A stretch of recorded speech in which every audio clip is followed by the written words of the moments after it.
Hi BookTube, welcome back to my channel. This is the Rambling Reviewer, and my name is Nathan. I wanted to do a few videos actually, in honor of New Worlds November. This is a BookTube event, created by Scott and Becky over at Bookish Bryants. And with a whole host of hosts. A lot of people have joined onto this. Steve Donoghue, Mark Richardson at Richardson Reads, everyone who reads it must converse, Bookclectic, Mindy's book journey, and a bunch of other people who I don't really know very well, but who I look forward to talking with and learning about, and watching the videos of who are also joined to this. That was a run-on sentence, but as I said, I'm rambling, so but I'm gonna do a video later on tonight once I have finished all my reading for short stories. That will just kind of be an overview of everything I read for this event. I read from several volumes, including I've read the 3 volumes. The Science Fiction Hall of Fame, Volume 1. This is made by Robert Silverberg. Masterpieces, the best science fiction of the century, this is edited by Orson Scott Card. And the one I'm going to talk about today, or one story that's in it, The Big Book of Science Fiction by Jeff and Ann Vandermeer. They also made 2 volumes, one on classic and modern fantasy, one on steampunk. I think they did one on time travel stories, and they also did one here called The Weird, which is about weird fiction. So H.P. Lovecraft, Algernon Blackwood, Lord Dunsany, China Millville. There's a Ray Bradbury story in here. There is a George R. R. Martin story, a Borges story, a Shirley Jackson story, which I suddenly haven't read yet. A Stephen King story, Angela Carter, Michael Chabon, Neil Gaiman, Jeff Vandermeer, Thomas Ligotti, James Tiptree Jr., which I did not realize the one in this book about James, that was written by James Tiptree Jr., the cyclist who wouldn't do awful things to rats, was a story I loved. And I didn't realize who she was until I learned about her for this event. I've not read her yet, but I've heard about her and saw her mentioned on, I believe it was Steve Donoghue's channel. Got Octavia Butler, Joyce Carol Oates, Poppy Z. Wright, Haruki Murakami, Stephen Graham Jones, Laird Barron, Daphne du Maurier, Alfred Kubin, Algernon Blackwood, Saki, M.R. James, H.P. Lovecraft, William Sampson, Fritz Lieber. So a huge amount of authors. And this other one that I have, the Big Book of Science Fiction, is similar. It's got Isaac Asimov, it's got Ray Bradbury, Arthur C. Clarke, James Tiptree Jr., Joanna Russ, James Blish, Philip K. Dick, Cord Winner Smith, who I've recently found I really enjoy, W.E.D. Du Bois, Octavia E. Butler. It's actually got the same story as in the Weird volume. George R. R. Martin, same second set. They both have the Sand Kings, Borges again. Frederick Pohl, Stanislaw Lim, Theodore Sturgeon, Kurt Vonnegut, Robert Silverberg,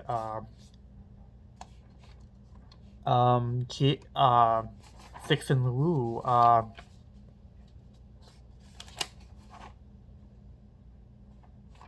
Bruce Sterling, William Gibson, Ian M. Banks, Gene Wolfe.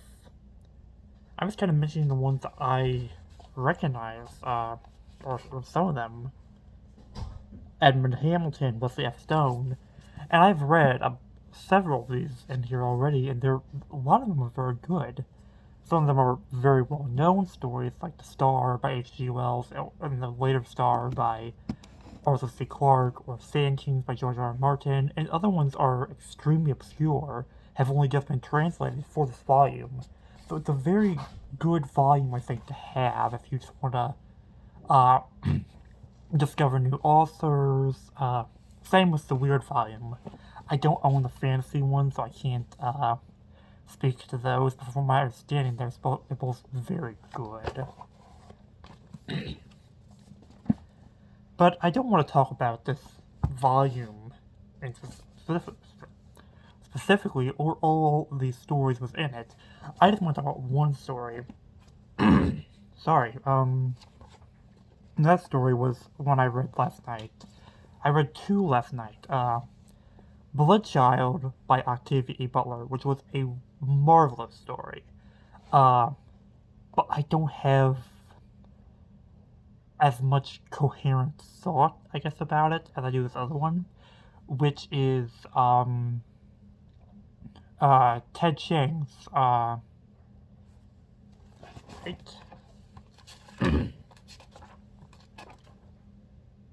Ted Chiang's Story of Your Life. Now, Ted Chiang's Story of Your Life was made into a movie, Arrival, which starred Amy Adams and I can't remember the guy's name. He plays Hawkeye in the Marvel movies. That's probably his most famous role. I think it's Kevin Reiner.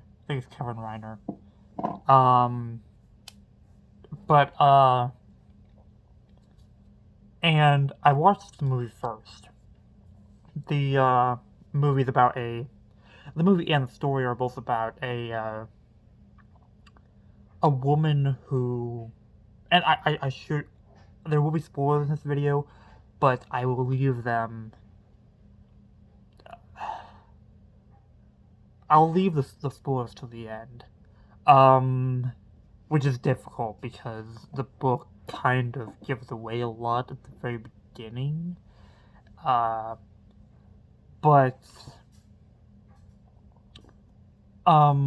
it's about a young woman who, having lost a child, in the story it's to a mountaineering accident, while in the movie it's a terminal illness, becomes kind of embroidered in a massive world-changing event because aliens have arrived on Earth. In the movie, they've actually come down, they've got their ships hovering right above the land. While in the story, they've just got these kind of portals, which they communicate through. And the woman is a linguist, and so she is brought to a campsite to discuss and to try to communicate with these aliens. And the movie was very good. Very heavy in pathos, very beautiful, good acting. The aliens looked phenomenal.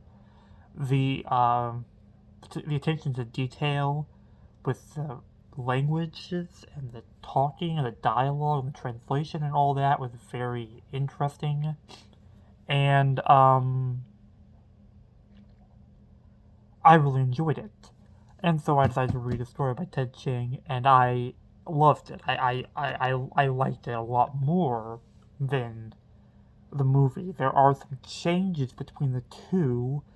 Um, Again, the manner of the girl's death, the the woman's daughter, uh, which you know about before the story takes before you know about this at the beginning, so it's not a spoiler. It's like the movie tells you in the first opening montage, very very similar to Pixar's Up, that the woman that the daughter dies, and the book tells you in like the first uh it's not the very beginning, but it's like a few pages in, it tells you that the young woman died. Um, but the there are some other changes. Most notably, the movie brings in more conflict. There's a subplot with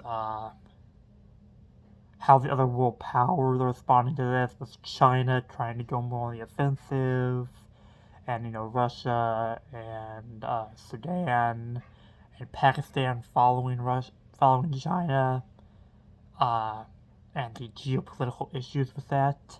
Uh, you need to bring in more uh, more kind of dynamic tension. Um, while the story is focused much more on, it's much more contemplative, emotionally evocative, I think, where the prime focus is on this character who is slowly understanding this race more, and in so doing, gaining something within herself. The writing is beautiful. Ted Chiang writes very poetically, but he also includes in a story lots of digressions on linguistic and also a little bit of physical knowledge. The linguistics plays the most important part because the story is told from the point of view of a linguist. So the P.S. If I don't say so, I'm referring to the book. The story, the short story, has these digressions about how the language, how the dialogues are going along, which is extremely interesting. Although I will be honest, it does get kind of difficult to follow at times, especially since I'm not a linguist. Although, I think it'd be very interesting, and I do kind of have an interest in philology specifically. But also physics-based knowledge. So one of the other characters, he's a physicist, and this was kind of hokey in the movie because there was a moment where uh, the woman had written in a book that language is the foundation of civilization, which makes total sense because you can't spread ideas about, for instance, how to best grow a crop, or how to irrigate a field, or build a water canal, or how to delegate responsibilities without language. That's kind of an obvious thing. And Hawkeye's character then says, no, it's science. Even though our ideas of what science is came long after the earliest civilizations were created. It's a nitpicky thing, but it kind of bothered me. And there's a couple nitpicky things in the movie, like that. Similarly, the Colonel who brings Luis, the linguist, into kind of the fray of everything. Seems to not understand at all how languages work because he expects her to make to know what the aliens are saying by listening to a recording. No context, no idea what the aliens look like, no idea what the biological and psychological nature of the aliens are like. No idea of the writing, no idea of anything. There's a couple nitpicky things in there which are which are a lot stronger in the movie. The movie again is still good, but it's very much it seemed to be trying to appeal to the mainstream audience in there, and so I think it dumbed some things down. The story doesn't do that as much. The Colonel does say some dumb stuff, but it's lessened, and you don't have the stupid throwaway line where the scientist says that science is the basis of civilization,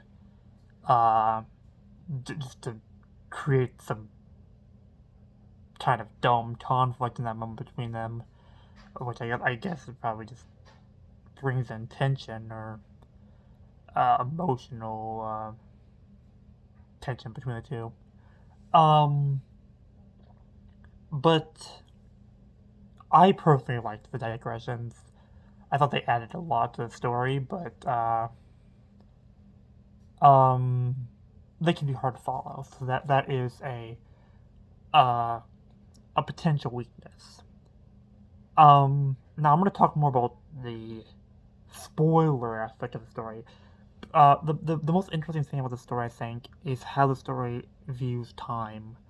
The aliens within the story, which are called heptapods, because they have 7 hepta legs pod,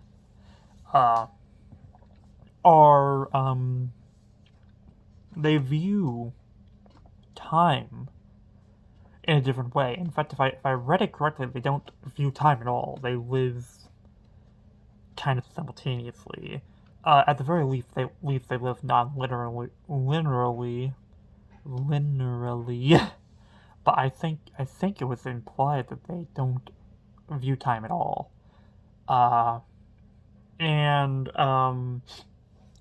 as the story goes on, the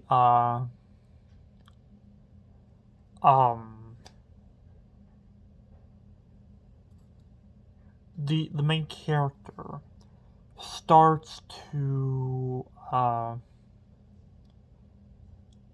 learn the language, and through the language gains a ability to think and view reality in this way.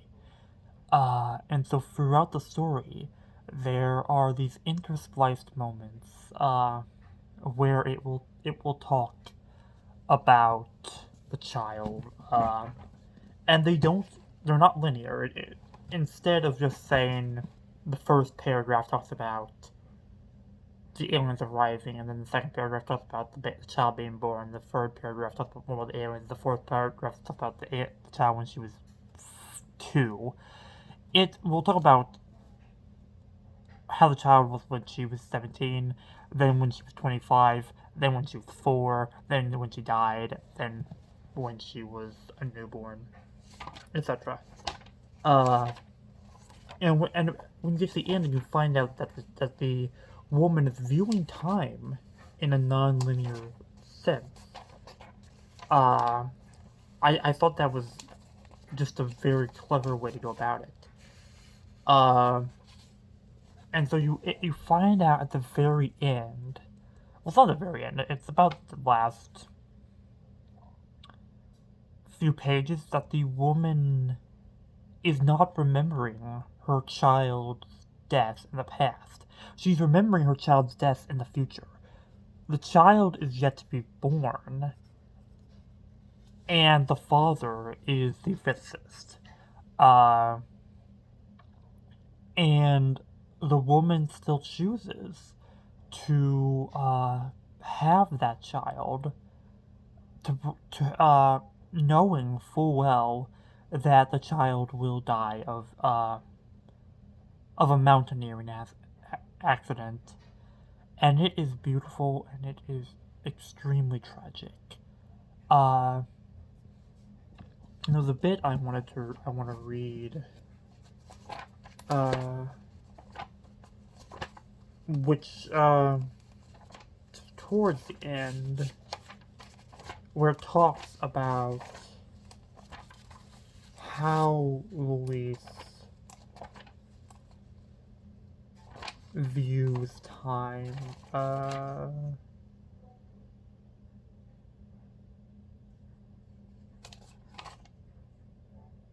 Okay.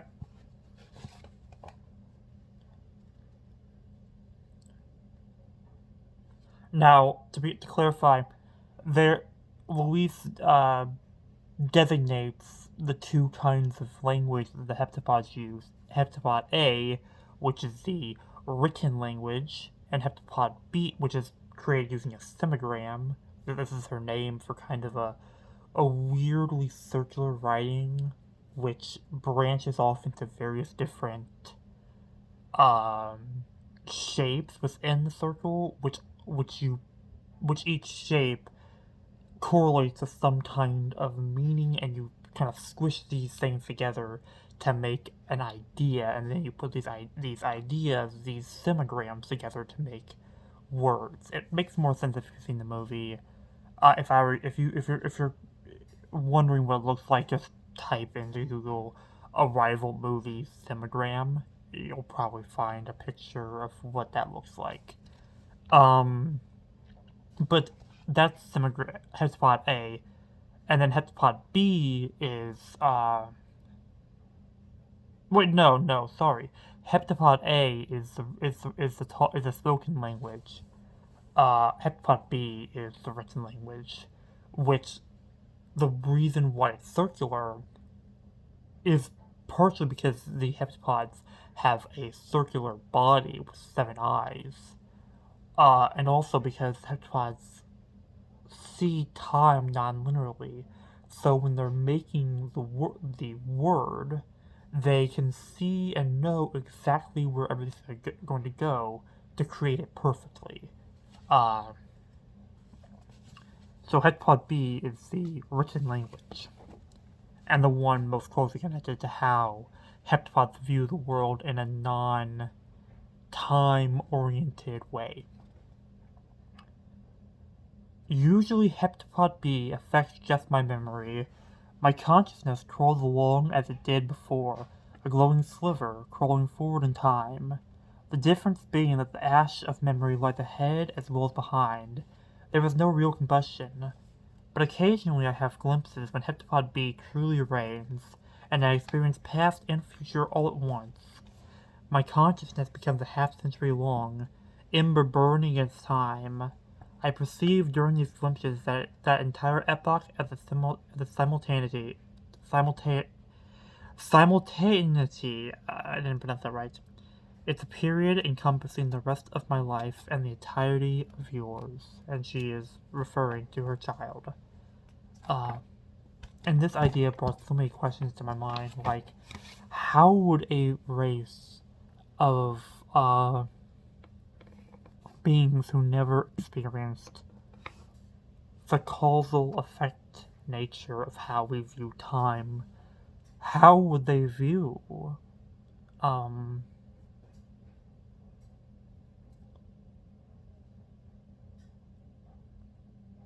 what would death be like to them?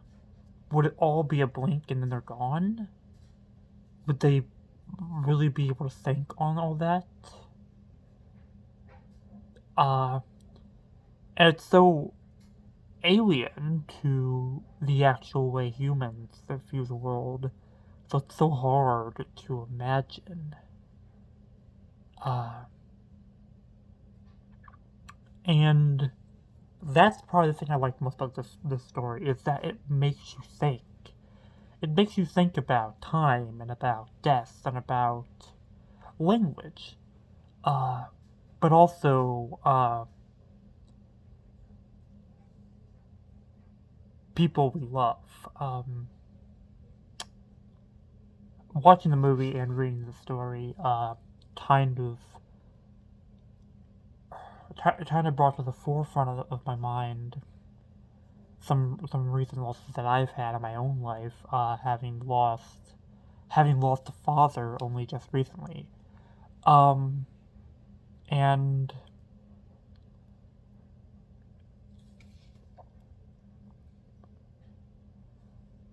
obviously I never had I didn't lose a child, so I had no say in my dad's birth. But for instance, it is curious because there's the nature of choice in here, and a central theme is that even though Louise knows that her child will die, that she will go through that horrific pain of losing a child, that she still chooses to give birth, to have a baby with Gary, the physicist, and to bring that child into the world. And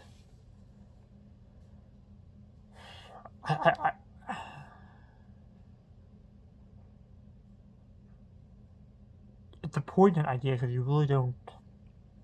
That brings the questions of, can you escape? Can you change how you will act? Can you ever change how you act? Does knowing the future change it, or does knowing the future finalize what you're gonna do? And I don't know the answer to that, obviously. No one does. But the story looks at it in a very good way. And for nothing else, I would highly recommend the story, because more than the movie, the story, I think, makes you think. The movie makes you feel more, I think. The story makes you think more. They're both wonderful, though. So definitely watch the movie. Definitely read the story. And that is The Story of Your Life by Ted Chiang. I want to get his collection, A Story of Your Life and Others, which has several other stories, including one that kind of looks at a world where an Old Testament God and worldview is true, where human souls can be seen descending into hell and ascending into heaven, where angels appear out of nowhere, creating chaos and miracles simultaneously. I unfortunately could not find it in my library, and the book is kind of expensive on most of the places that I usually buy books, mostly eBay and thrift books. There is a copy which is renamed Arrival. It's the same book. It has that same story along with the other stories that were in that original short story collection. But I don't like movie tie-in books. I don't like books where all it is the title card of the movie on the front cover, or the actor or actress's face plastered on there. So I have no interest in that volume. I wouldn't mind checking it out from the library if they had that one, but they don't have that one either. But I did check out Exhalation, which is another volume by Ted Chiang, and I checked out 2 volumes of American science fiction and fantasy short stories, because they have at least one story in them from Ted Chiang. Now the one comes from 2016 and the one comes from 2008. So I'm hoping that at least one of those 2, probably not both, but at least one of those 2, is something besides A Story of Your Life. When did A Story of Your Life come out? A Story of Your Life came out in... Oh, so yeah, it's probably both. They're probably both Story of Your Life, because it came out in 1998. So, unless it was for that year, when I don't, in which case I have no idea what the story will be in there. But I'm excited to find out. I will let you all know what I think. This video has gone on an extremely long amount of time. Wow. But thank you for listening to me babble. So, have a great day. I hope you all are enjoying your reading for New World November. And, bye.